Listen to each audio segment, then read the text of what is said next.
Assalamualaikum warahmatullahi wabarakatuh. Alhamdulillahi rabbil alamin.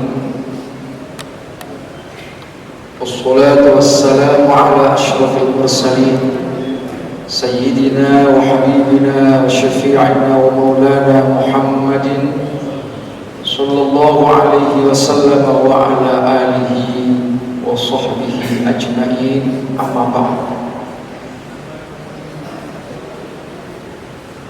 Bapak-bapak, ibu-ibu, kaum muslimin yang dimuliakan Allah, shaimin shaimat, mari sama-sama kita menyampaikan puji dan syukur kehadirat Allah dengan mengucapkan alhamdulillah wa syukurillah. Kita masih diberikan kesempatan oleh Allah menunaikan sholat zuhur berjamaah. Mudah-mudahan sholat kita, puasa kita, tadarus Quran kita, sedekah dan zakat kita insyaallah akan mendapat ridha Allah Subhanahu wa taala. Amin Allahumma amin ya rabbal alamin.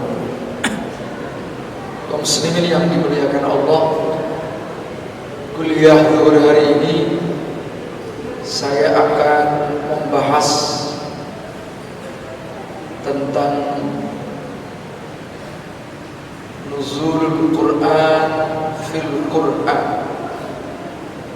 Nuzulul Quran dalam perspektif Al-Quran. Saya akan memulai dari kalimat nuzul atau kata nuzul.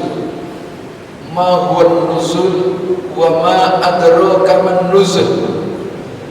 Apa itu makna nuzul dalam Al-Quran? Pertama, kata nuzul itu an-nuzulu maknahu al-inhidaru min uluwin ila safalin. Nuzul itu mempunyai arti meluncurnya sesuatu dari atas ke bawah. Nah, ini namanya meluncur itu. Kalau bahasa Jawa Timur namanya ceblok. Ada orang Jawa Timur, Pak. Ceblok atau lugur. Meluncurnya sesuatu dari atas ke bawah. Dari mana? Dari Al-Quran. Wa anzala minas samaa'i ma'a. Wa anzala, dan menyeblokkan Allah, meluncurkan dari minas sama, dari langit, ma'an, air hujan. Jadi air hujan turun dari langit itu namanya nuzul. Maka Al-Quran menggunakan kalimat wa anzala dari kata nuzul, anzala itu. Yang nomor dua, nuzul itu bimakna al-iqamah. Al-iqamah itu bertempat tinggal. Orang yang bertempat tinggal disebut mukim. Bapak-bapak itu mukim di Jakarta. Kadang-kadang kata iqamah itu digunakan untuk pengganti KTP. Jadi kalau ada orang mau tinggal sementara di Saudi, itu harus punya iqamah sebagai pengganti KTP. Jadi nuzul itu mempunyai arti antara lain bertempat tinggal. Dari mana? Dari Al-Quran. Al-Quran mengatakan Rabbi anzilni munzalan mubaraka wa anta khairul munzilin.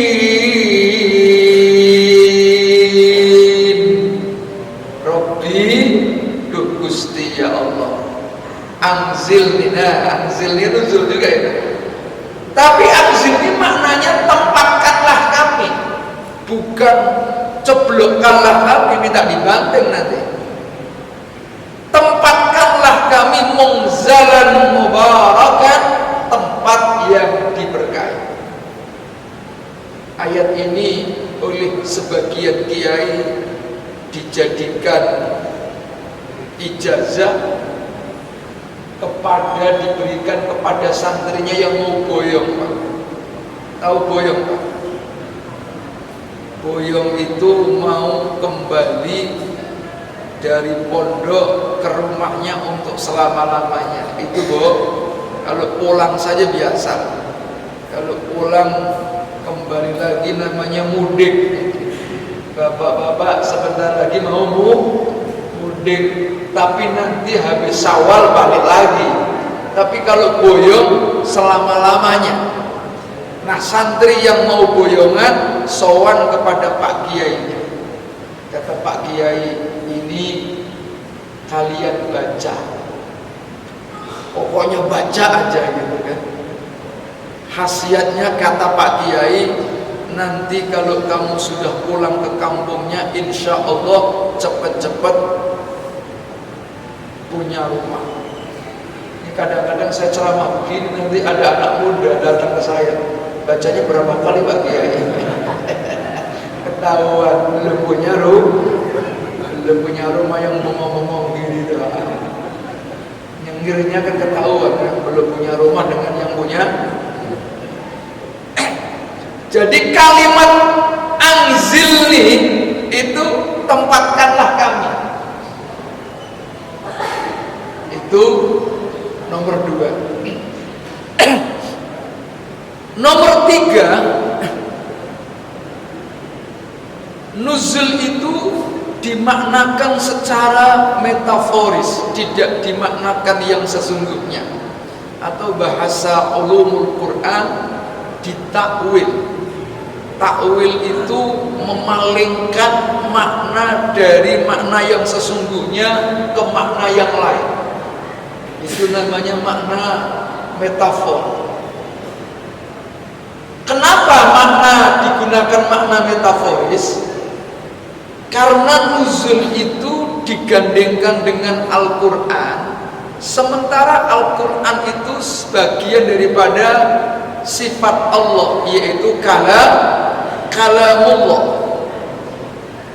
Ceblok itu tidak pantas digunakan untuk kalamullah katanya.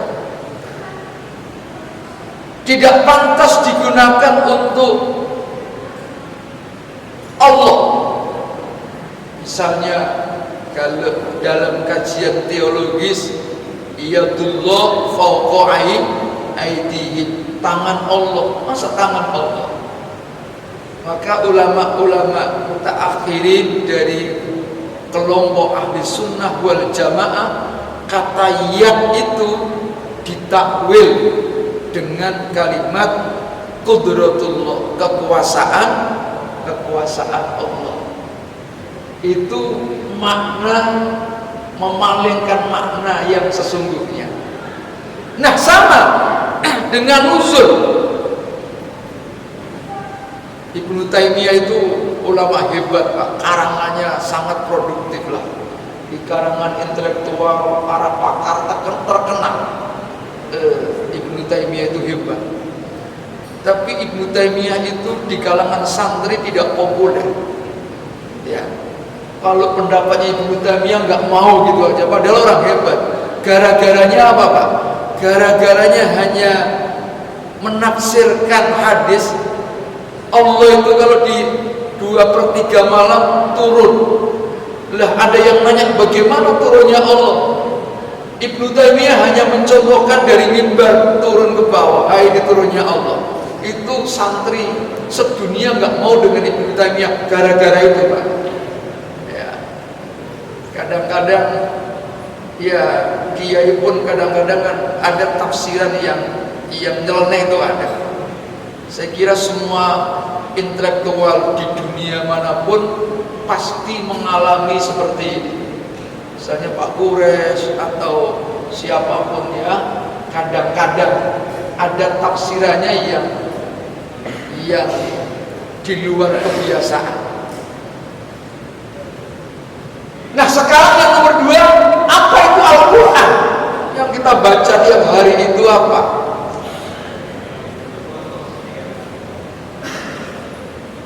Al-Qur'anu huwa kalamullah.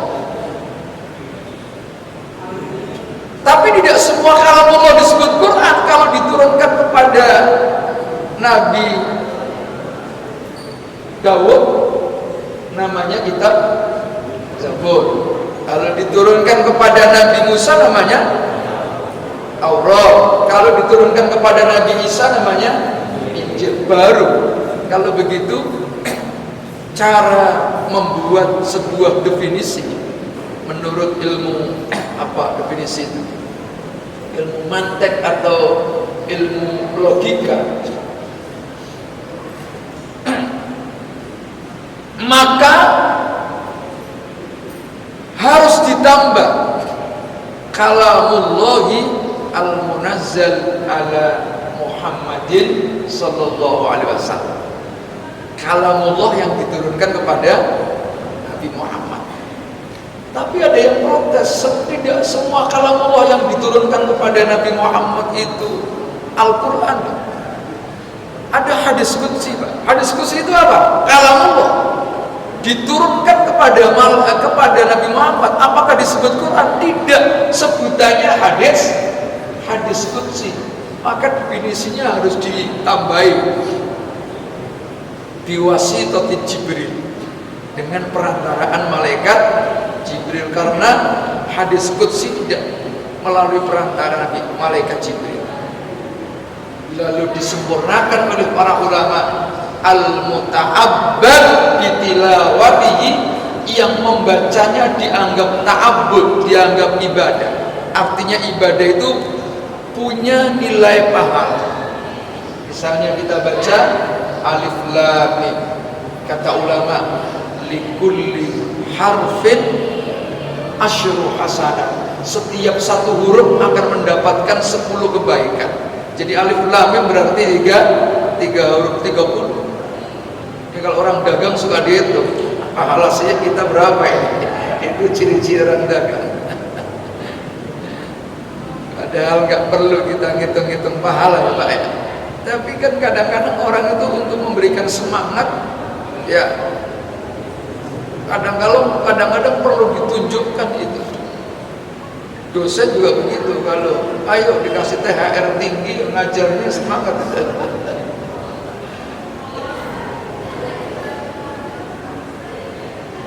Nah, kalau kita baca hadis nggak dapat pahala. Kalau belajarnya ya semua belajar ilmu dapat pahala, tapi hanya membaca hadis tidak dapat pahala. Tapi kalau baca Quran kita dapat pahala, baik tahu maknanya maupun tidak tahu maknanya. Jadi beruntung yang bisa menghatamkan Al-Quran, yang setiap waktu kita bisa baca Quran akan mendapatkan banyak kebaikan. Sekarang selanjutnya, mata kapan itu terjadi nuzul? Coba kita perhatikan beberapa ayat yang sering dibaca oleh para qari. Pertama, syahrul ramadhan alladzi unzila fihil Qur'an dalin nasi wa bayyinatin minal huda wal furqan. Ini ayat yang sering dibaca. Quran turun pada bulan Ramadan. Kita garis bawahi supaya jelas. Ayat kedua, inna anzalnahu fi lailatin mubarakah. Sesungguhnya kami turunkan Al-Quran pada malam yang diberkahi. Dua ayat yang sangat populer lagi, inna anzalnahu fi lailatul qadr. sesungguhnya kami turunkan Al-Quran pada malam Qadar atau Lailatul Qadar. 3 minimal mewakili kapan turunnya Al-Quran. Teori umum dalam ilmu Al-Quran itu tidak boleh terjadi ayat satu dengan ayat yang lain, yaitu at-ta'aruf. At-ta'aruf itu kontradiksi. Jadi nggak boleh ayat ini ngomong ini berbeda-beda. Itu nggak boleh, Pak. Masa Quran kok ta'aruf nanti dia dibilang mencela-mencela, kan? Ya, itu nggak boleh. Nah, bagaimana kalau ada satu perkara yang dijelaskan oleh beberapa ayat dan teksnya itu berbeda-beda? Sebagaimana waktu nuzulul Quran, maka teorinya adalah menggabungkan. Ini teori penggabungan ayat satu dengan ayat yang lain harus saling terkaitan. Jadi ada teori munasabatul ayat, korelasi satu ayat dengan ayat yang lain. Ini satu semester kalau di UIN ini, konsep tentang munasabatul ayat. Nah, caranya bagaimana? Caranya adalah satu ayat dengan ayat yang lain secara makna harus saling mendukung. Maka kita pahami Quran itu turun pada bulan Ramadan, pada malam yang Allah berikan keberkahan. Malam itu dinamai dengan malam Lailatul Qadar, sekalipun 3 ayat tapi saling mendukung. Paham nih Pak ya? Di sini paham ya? Nah, sekarang saya uji. Ini kan banyak profesor ini. Saya uji, saya tes. Rumusan besarnya, kesimpulan besarnya kan bulan Ramadan itu digarisbawahi. Tapi ternyata Pak, dalam praktek ya, Al-Quran itu diturunkan kepada Nabi Muhammad SAW butuh waktu yang panjang. Khudari bin dalam kitab Tarikh Tasyri' beliau mencatat Quran itu turun butuh waktu kurang lebih 22 tahun, lebih 2 bulan, lebih 22 hari, baik di bulan Ramadan maupun di luar bulan Ramadan. Jadi banyak ayat yang diturunkan kepada Nabi Muhammad di luar bulan Ramadan. Sementara kesimpulan besarnya Syahrul Ramadan alladzi unzila fihil Quran. Ini bagaimana cara menjelaskannya? Emang ulumul Quran kadang-kadang rumit juga ya. Ini kalau ujian disertasi sempat bingung di jurusan doktor ilmu Al-Quran, Ustaz Abdul Rahman. Nah, teori ini ternyata dijelaskan oleh sahabat kecil namanya Abdullah ibnu Abbas. Abdullah ibnu Abbas ini populer dengan Ibnu Abbas. Nama aslinya Abdullah, anaknya Bapak Abbas. Siapa Bapak Abbas itu? Adiknya Nabi, adiknya bapaknya Nabi. Bapaknya Nabi namanya siapa Pak? Abdullah.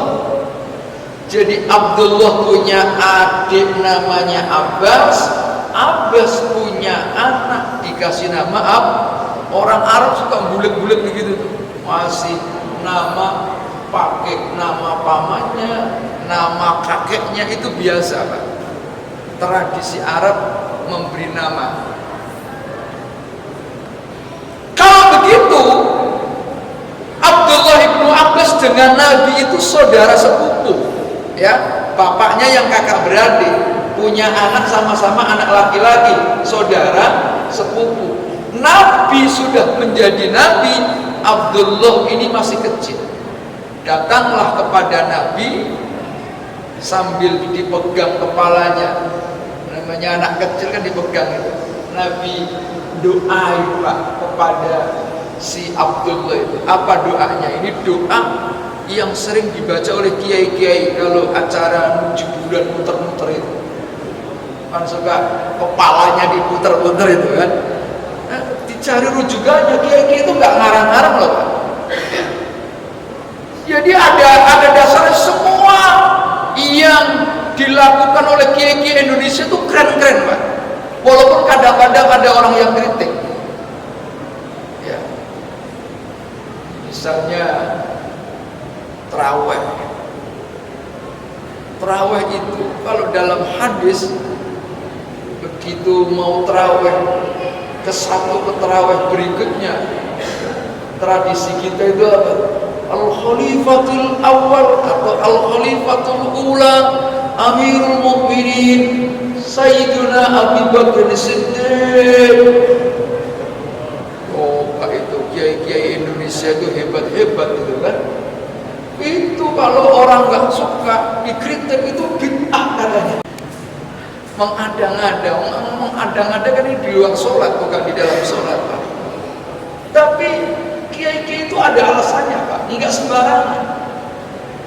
Jadi kata Nabi kalau seseorang melakukan sholat, mau melakukan sholat berikutnya itu dianjurkan pindah tempat, ya kan? Bapak-bapak kalau habis sholat, ya sholat wajib mau sholat sunnah kan pindah tempat itu kan? Ya. Kalau tidak pindah tempat, disunahkan disela-selani dengan ucapan. Ya.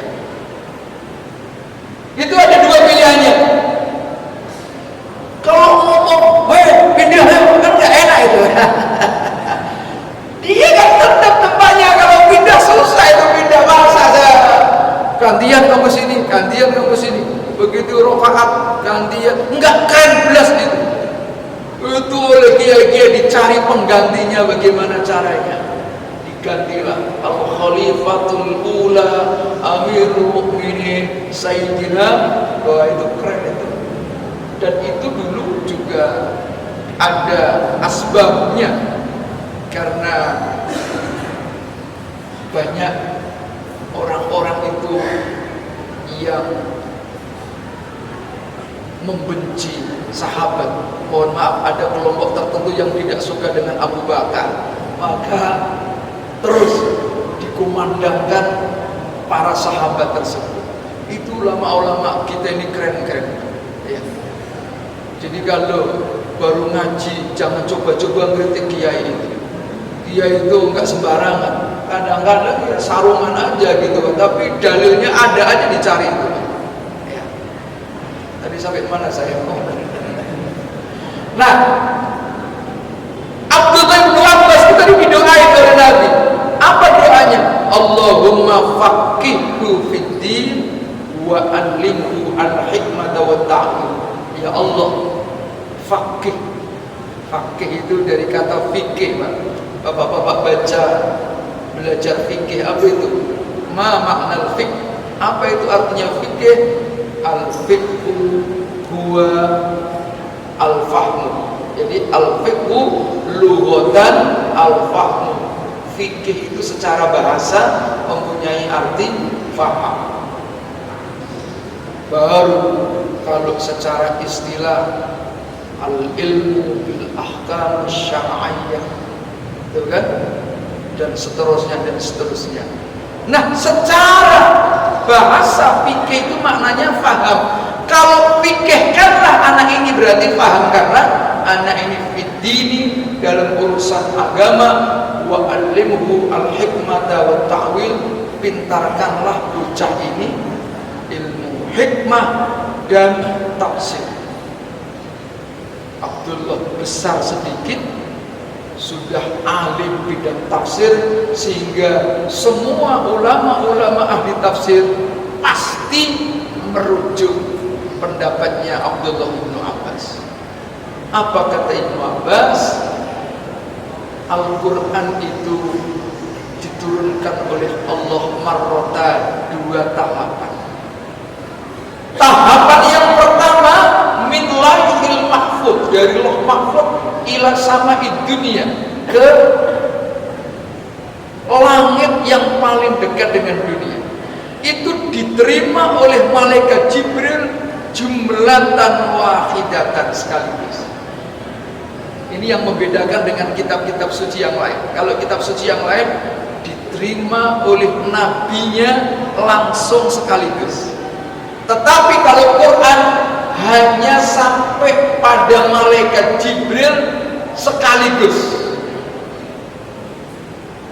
Baru dari malaikat Jibril di sama'id dunia disampaikan kepada Nabi kita Muhammad sallallahu alaihi wasallam, itu baru berangsur-angsur, bertahap sampai 22 tahun tadi, baik di bulan Ramadan maupun di luar bulan Ramadan, baik karena ada sebab tertentu maupun ada orang yang bertanya, maupun tidak ada apa-apa, tiba-tiba turun saja Al-Quran. Maka ada teori asbabun nuzul. Kenapa ada teori asbabun nuzul? Karena Quran itu turun karena ada sebab turunnya, ada peristiwa tertentu, lalu Al-Quran merespon sebab tersebut. Nah, yang dimaksud pertama pada bulan Ramadan adalah, kata Ibnu Abbas, ayat yang pertama kali diturunkan, yaitu Iqra bismi rabbikal ladzi khalaq khalaqal insana min 'alaq. Juga yang dimaksud pada bulan Ramadan ketika Allah menurunkan yang sekaligus kepada malaikat Jibril, itu keterangan yang disampaikan oleh Abdullah ibnu Abbas. Saya masih mau menjelaskan yang panjang lebar, tapi bapak-bapak punya tanggung jawab yang banyak, mohon maaf. Jadi sebetulnya saya ingin menjelaskan tentang makna qadar yang terkait dengan Lailatul Qadar, tapi insya Allah kalau bulan Ramadan yang akan datang masih dikrisasi ceramah di sini, saya akan menjelaskan secara khusus qadar ini, lebih seru kayaknya. Terima kasih. Al-Fatihah.